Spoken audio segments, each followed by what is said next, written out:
भारतीय राष्ट्रीय कांग्रेस के महासचिव व राज्यसभा के सांसद डॉक्टर नासिर हुसैन साहब, प्रदेश कांग्रेस कमेटी के अध्यक्ष तारिक हमीद कर्रा जी, अखिल भारतीय कांग्रेस के महासचिव व सीएलपी लीडर गुलाम अहमद मीर साहब, आपके अपने जम्मू के बेटे और भारत की युवा कांग्रेस के अध्यक्ष उदय भानु जी चीप, आपके अपने जम्मू के ही दूसरे बेटे अखिल भारतीय कांग्रेस कमेटी में सचिव नीरज कुंदन जी, और जम्मू से ही आए पुंछ से अखिल भारतीय कांग्रेस के सचिव शहनवाज जी। आज पहली बार नए सचिव के रूप में हमारे बीच में प्रगट सिंह जी, जिनका हम सब स्वागत करते हैं, रमन भल्ला जी, मूलाराम जी, चौधरी लाल सिंह जी, जीएम सरूरी जी, रविंदर शर्मा जी, टोनी जी, चन्नी जी, समस्त सम्मानित मंच। आज 19 नवंबर को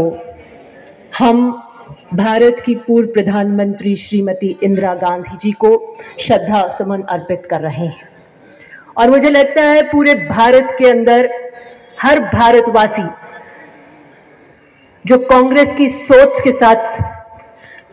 आज जूझता हुआ भारत को देख रहा है, हर कांग्रेसी आज जहां पर भी है, आज इंदिरा गांधी जी को याद कर रहा है। विश्व के पटल पर एक नारा गूंजा, Indira is India and India is Indira, और यही नारा है जो बीजेपी के शीर्ष नेताओं को आज भी सूल की तरह चुभता है,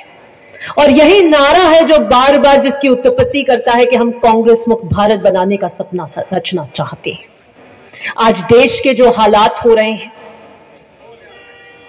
रेड फोर्ट के ऊपर जो हमला हुआ जिसकी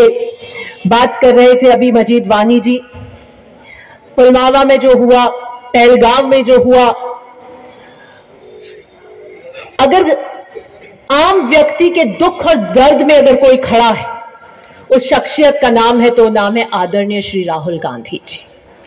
आम व्यक्ति की पीड़ा को अपनी पीड़ा बनाकर उसके लिए अगर कोई लड़ रहा है,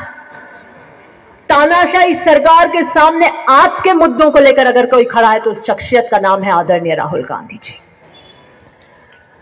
शेलिंग के अटैक से पीड़ित लोगों के से मिलने अगर पहली बार कोई आया,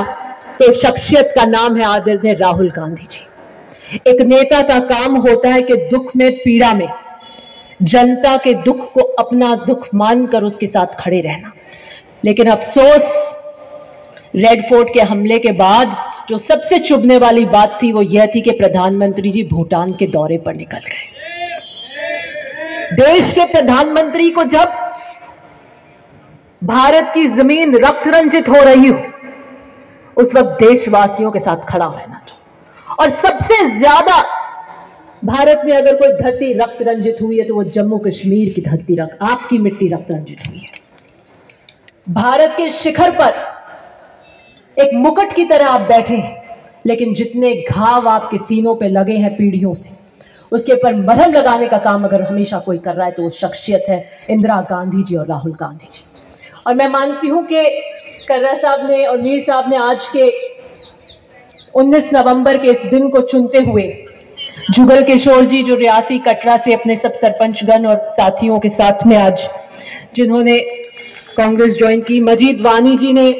जिन्होंने बड़ी सलाहियत से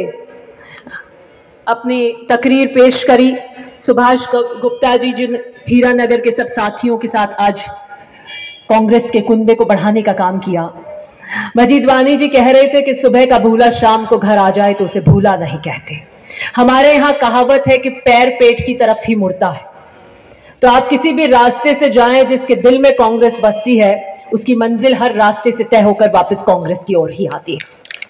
हमें खुशी है, हम सब आपको अखिल भारतीय कांग्रेस और जम्मू कश्मीर कांग्रेस की तरफ से आप इतनी भारी तादाद में आज कांग्रेस में आपने ज्वाइन करके आम व्यक्ति की पीड़ा को उठाने का काम किया। जम्मू कश्मीर की कांग्रेस बहुत समय से हर फ्रंट के ऊपर आपके मुद्दे उठाने का काम कर रही है। कर्रा जी की लीडरशिप के अंदर हमारी सियासत हमारा हक अगर कोई आपके स्टेटहुड वापस लाने की बात जम्मू कश्मीर में कर रहा है तो सिर्फ एकमात्र पार्टी कर रही है, वो कांग्रेस पार्टी लड़ती हुई कर रही है। देश में आज क्या हालात है, वोट चोरी के बारे में बार बार राहुल गांधी जी ने आपको बताया। ज्ञानेश कुमार जी किस तरीके से बीजेपी का रबर स्टैंप बनकर काम कर रहे हैं, उदय भानु जी ने हमने बताया। बिहार के चुनाव में और ज्ञानेश कुमार जी की जीत हुई है, जनता के वोट की जीत नहीं हुई है। इसलिए एक समय ऐसा है, पीए से आपके यहाँ पर एक एमएलए पे लगाया जाता है,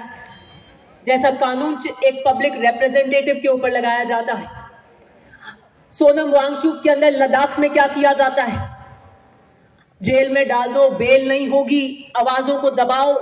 मीडिया की आवाज को दबाने का काम करते हैं, इंस्टीट्यूशंस की आवाज को दबाने का काम करते हैं, जुडिशरी को दबाने का काम करते हैं, ईडी सीबीआई को इस्तेमाल कर कर आप पे पहरे लगाने का काम करते हैं। आज देश में जो हालात उत्पन्न हुए, आपकी और हमारी नैतिक जिम्मेदारी बनती है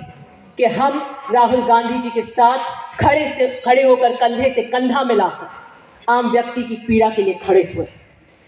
इंदिरा गांधी जी जब चुनाव हार गई थी तो उन्होंने दोबारा प्रचार शुरू किया, और जब ये कह रहे थे कि कांग्रेस खत्म हो चुकी है, तब खाके खुदम से दोबारा वो खड़ी हुई और उन्होंने खड़े होकर ये बात बताई कि अर्श से फर्श तक आ सकते हैं तो फर्श से दोबारा अर्श तक खड़े होने की ताकत कांग्रेस में है। कांग्रेस में वो दम है जो पुनः उठ सकती है और खड़ी हो सकती है, और उसका दम अगर किसी के साथ बनता है तो आप जैसे कार्यकर्ताओं के साथ बनता है। आज स्टेज पर जितने भी लोगों ने कांग्रेस की ज्वाइन करी है, उनकी ताकत के रूप में आप यहां पर खड़े हैं, तब वो ताकत उन्हें मिलती है। कार्यकर्ता ही असली पहचान है, इसलिए हम आप सबको सलाम करते हैं, आपके जज्बे को सलाम करते हैं। और वो जो कार्यकर्ता और व्यक्ति जम्मू कश्मीर की सरजमीन पर संघर्ष करता है, मुझे लगता है उसे पूरा भारतवर्ष सलाम करता है कि जितनी तकलीफें आपको झेलनी पड़ती हैं, समय की पाबंदियां हैं। मैं इतना ही कहना चाहूंगी कि एक बहुत क्रांतिकारी मुहिम आपने छेड़ी है, और राजनीति का पहला असूल है जो डर गया वो मर गया। आप बरसों से संघर्ष करते आए हैं, कुछ समय और इस संघर्ष का रास्ता अगर हम मजबूती से तय करें तो निश्चित रूप से कांग्रेस का परचम पुनः लहराएगा और सेक्युलर बातें वापस यहाँ पर आएंगी, सेक्युलर ताकतें जब आएंगी तो निश्चित रूप से आपके दर्द पे मलहम लगाने का काम होगा। बहुत बहुत धन्यवाद। बहुत बहुत शुक्रिया दिव्या जी।